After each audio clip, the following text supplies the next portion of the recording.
And Tim Costello from World Vision joins us this morning. Tim, good morning to you. Now, what's on your mind? Bread prices in most of our capital cities have gone up some 39% in the last year. Potato prices nearly 80%.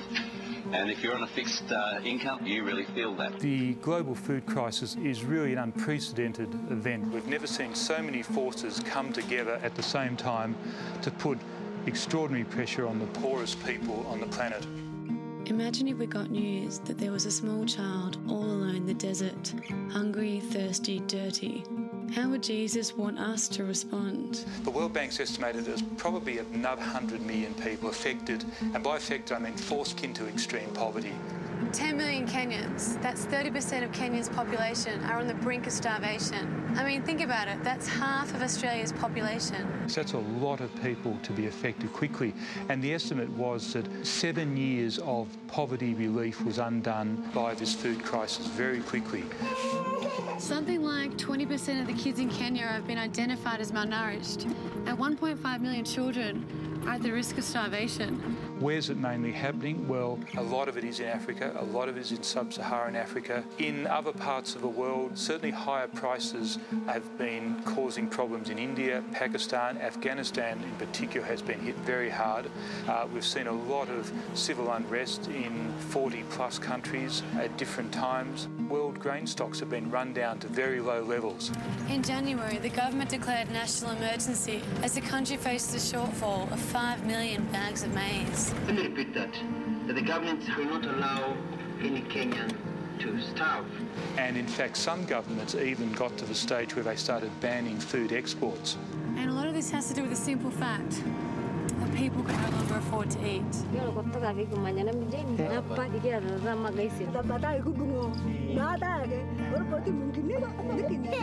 One factor at work this time around as well that we've become increasingly aware of is the whole issue of climate change. We are seeing really clear evidence that droughts are coming around more often, and we look at the Horn of Africa, we look at places like Kenya, where you now have an estimated 10 million people who are facing food insecurity because of drought. We're seeing more extreme weather events like floods, and it's clearly a pattern of deteriorating and more volatile climate.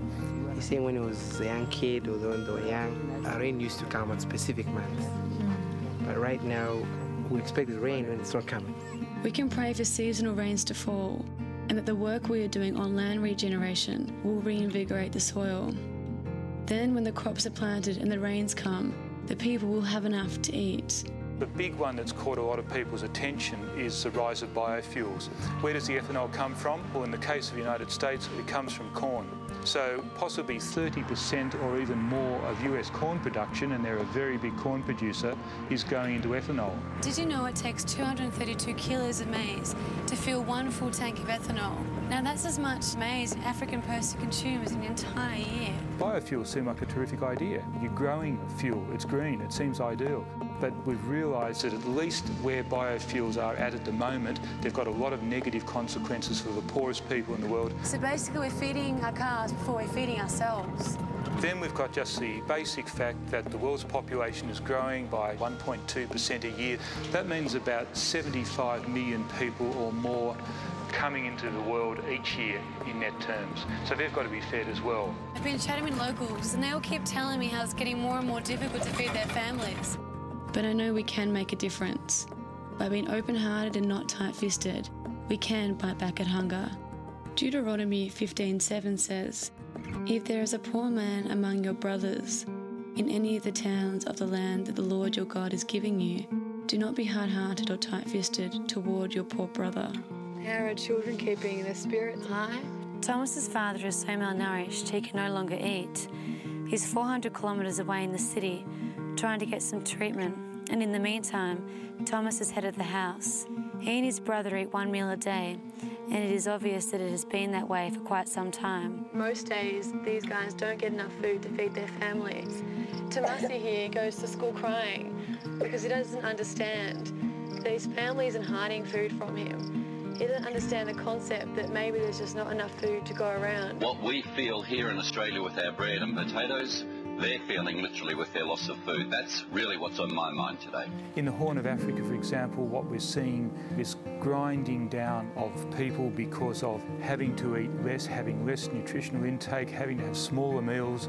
Sometimes it's the women who are hit hardest. They're just cutting back their meals and just having one very small meal a day, possibly every second day. So it's a really hard, grinding situation for these people. So he's saying because we have God, God is on our side, so we're just waiting for God to do good to us. So that's why they keep on smiling, they're happy. Yeah.